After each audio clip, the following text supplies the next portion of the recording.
What if I told you that somewhere in Africa, a young soldier looked an empire in the eye and didn't blink?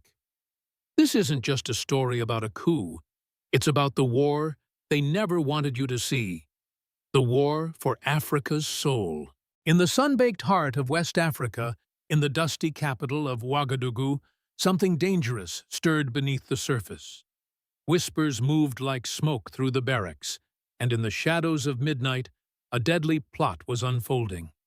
A plan was in motion, one meant to eliminate the man who had dared to challenge the old order.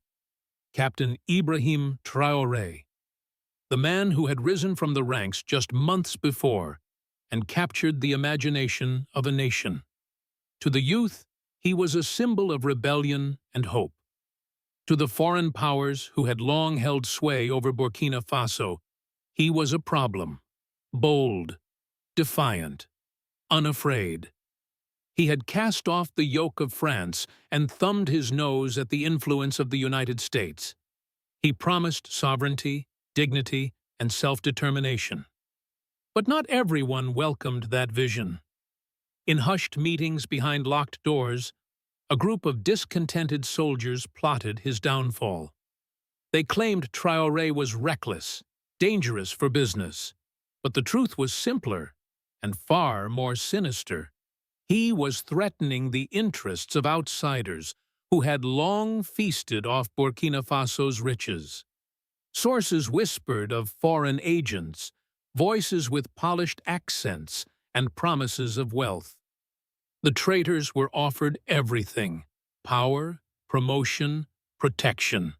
All they had to do was remove him.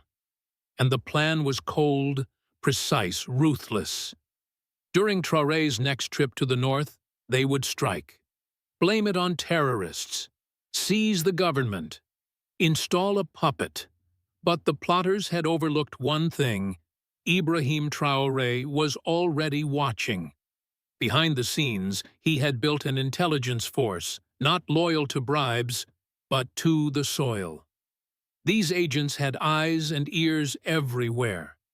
They followed the money, recorded the meetings, uncovered the lies.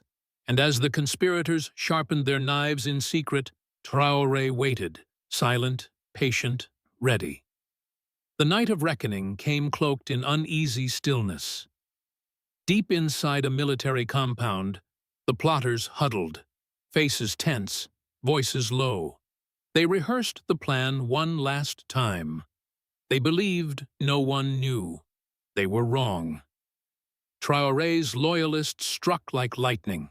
Checkpoints were sealed, barracks surrounded, weapons seized. The coup unraveled before it began. One by one, the traitors were dragged from hiding. Some were caught with bags of foreign cash, others with encrypted phones and foreign-made radios. One had a message from a contact traced to an embassy. And then, one of them broke. They promised us safety, if it failed. But it didn't just fail. It collapsed. Traoré said nothing at first. He let the silence speak. But the nation began to buzz. Rumors ignited. Something huge had happened. The people gathered, waiting. And then he showed them. Under the harsh morning sun, the traitors were paraded. No masks, no mercy. Soldiers once seen as heroes now knelt in the dirt, surrounded by guns, heads bowed before the people they had betrayed. Traoré stood tall, fire behind calm eyes. He spoke without notes, without fear. "These men are not patriots," he said, his voice clear and cold. "They are traitors. They sold their souls for foreign coins." He walked among them, stopping before an old friend, a former classmate in military school. "You? Even you?" The man couldn't meet his gaze. Turning to the crowd, Traoré's voice rose with fury. "They took money from those who still see us as property. But we are not theirs. Not anymore." The silence cracked, And then came the thunder. Cheers, cries, fists raised in defiance. The message was clear. Burkina Faso would not kneel. But the true shock came not in the betrayal, but in its origins. This wasn't just internal corruption. It was a foreign operation. Traoré's team scoured every phone, every file, every whisper. What they found painted a chilling picture. Emails in fluent French and English, military jargon from private security firms in Europe, funds wired from Western banks, contacts traced to embassies posing as NGOs. One soldier had over $50,000 in crisp foreign bills. Another spoke regularly to a man claiming to be a humanitarian. But his phone number belonged to a diplomatic compound. The mission was never just about removing a leader. It was about extinguishing an idea. Since rising to power, Traoré had done the unthinkable. He kicked out foreign troops, shut down exploitative mining operations, turned down aid laced with strings.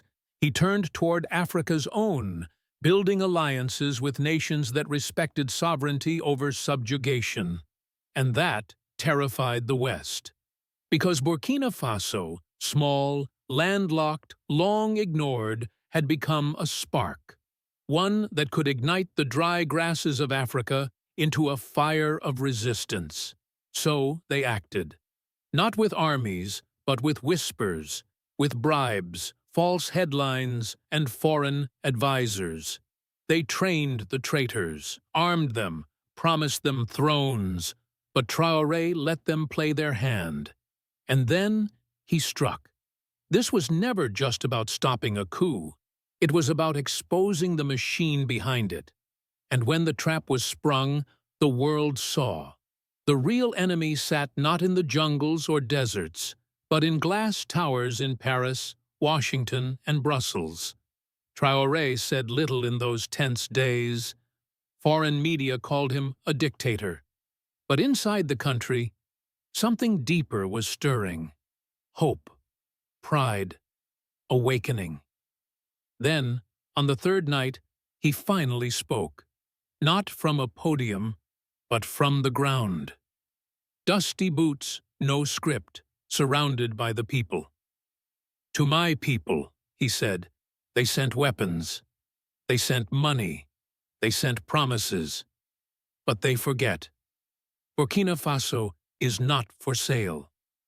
Our land is not for sale. Our blood is not for sale. And then his voice rang across the continent. To Africa, I see you, Mali, Niger, Congo, Sudan. They will come for you too, with gifts and threats, but don't bow. This is the generation of freedom. Be like the baobab tree, unshaken, rooted in your land. The next day, his government made it law. No more foreign military presence. No more fake NGOs funding sabotage. No more resource theft disguised as investment. He even launched a national education campaign. Every citizen would learn the true history of colonialism and how to protect their homeland. The West blustered. France denied. The U.S. danced around the issue. But the people of Africa were already moving. Rallies erupted in Mali, Niger, Guinea. His words were painted on walls, printed on shirts, echoed in songs. He had become more than a president. He had become a symbol. That night, as the sky burned orange over Ouagadougou, he offered his final words. They tried to kill me, but I survived. Not because I am special, but because I walk with the people. And as long as I do, no bullet, no traitor, no empire can break me. The crowd roared, the ground trembled, and so from the dust of a failed assassination rose something far more powerful. A movement, a warning, a call. Africa was waking up, and it would never sleep again.